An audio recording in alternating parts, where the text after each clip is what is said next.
Hi hello नमस्कार मंडळी. श्री स्वामी समर्थ. समृद्धी mini ब्लॉगमध्ये स्वागत आहे तुमच्या सर्वांचे. सुंदर अशी सकाळ झालेली आज आहे अंगारकी चतुर्थी. तर तुम्हाला खूप साऱ्या शुभेच्छा. तर मी ते घर वगैरे झाडून घेतलं आणि म्हणजे तसं मला फ्रेशच वाटणार नाही. तर इथे बाळ छान खेळत होतं. बाळाची आंघोळ वगैरे झाली होती, तिला झोपवायचं होतं, त्यामुळे मग मी पटपट अशी ना झाडू मारून फरशी वगैरे पुसायला घेतली. कारण होतं काय माहिती का, मग फॅन चालू असला ना तरच ती झोपते आणि मग हे बाहेरचा आवाज वगैरे काय आलं ना किंवा कुकरच्या शिट्ट्यांचा वगैरे तर मग ती लगेच उठून बसते. त्यामुळे मग तिला फॅनच्या तिथेच झोपवत असते मी, फॅनच्या रूममध्ये. तर किचनमध्ये ना फॅन खराब झालेला आहे आमचा, त्यामुळे तर सगळी अशी फरशी पटापट पुसून घेतली, तिला झोपवलं आणि त्यानंतर मग मी फराळाचं बनवायला घेतलं फ्रेशनं होऊन. तर कसं आहे माहिती का, सकाळी फक्त चहा घेतलेला आणि मग आता खूप भूक लागली मला. तर खरंच सांगते, मी काही खोटं बोलत नाही. तर इथे शेंगदाणे भाजूपर्यंत आहे ना मी लगेचच इथे मिरच्यांचे देठ वगैरे काढून घेतले आणि ते छान मिक्सरमध्ये बारीक करायचं होतं. आणि बटाटे देखील आहे ना शिट्ट्या वगैरे झाल्या होत्या, मग थंड व्हायला आहे ना चाळणीमध्ये ठेवले नितळत, म्हणजे जास्त ते चिकट चिवट होत नाही आपली खिचडी. तर इथे छान मिक्सरला बारीक करून घेतलं मी. शेंगदाणे आणि मिरची, थोडंसं मीठ ॲड केलं त्याच्यामध्ये. तर कमी तेलामध्येच मी बनवणार आहे खिचडी. तर मला जास्त तेल वगैरे म्हणजे तेलाचे पदार्थ जे आहेत ना ते मी खाण्याचे टाळतेच. कारण मला आता मी डाएटवर आहे, वजन कमी करायचं आहे मला. तर थोडंसं वजन वाढलेलं आहे, जास्ती नाही, पण ते नको वाटतं थोडीशी तब्येत वगैरे, कारण की जरा स्लिम आणि ट्रिम असलं की जरा बरं वाटतं.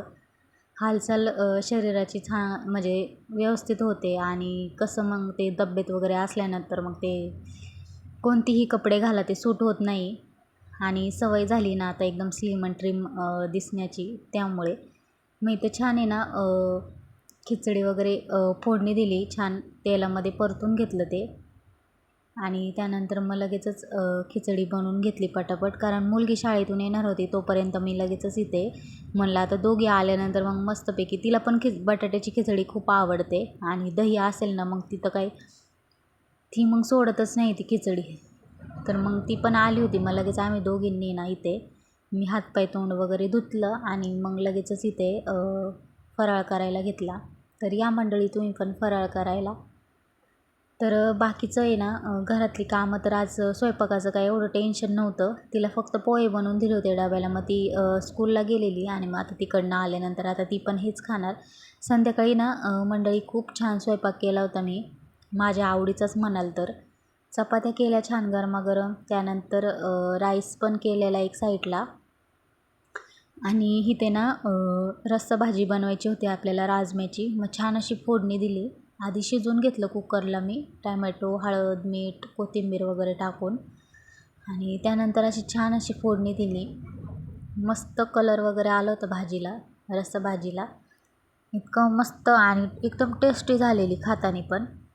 आणि उकडलेले बटाटे मी दुपारी ठेवले होते 1-2 भाजीमध्ये टाकण्यासाठी, ते सुद्धा टाकले एकदम दाटसर आणि म्हणजे जास्त पातळ पण नाही आणि जास्त घट्ट पण नाही, अशी मस्त मध्यम रस्सा भाजी बनवलेली मी. त्यानंतर इथे ना बॉबीज तळून घेतल्या तेलामध्ये छान असे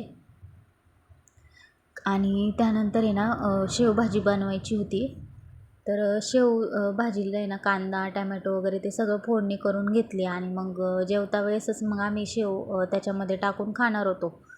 आधीच टाकले असते तर मग ते पूर्ण हे झालं असतं, त्यामुळे. तर इतकं चंद्र छान वाटत होतं, इतकं म्हणजे छान वातावरण झालेलं ना बाहेरचं.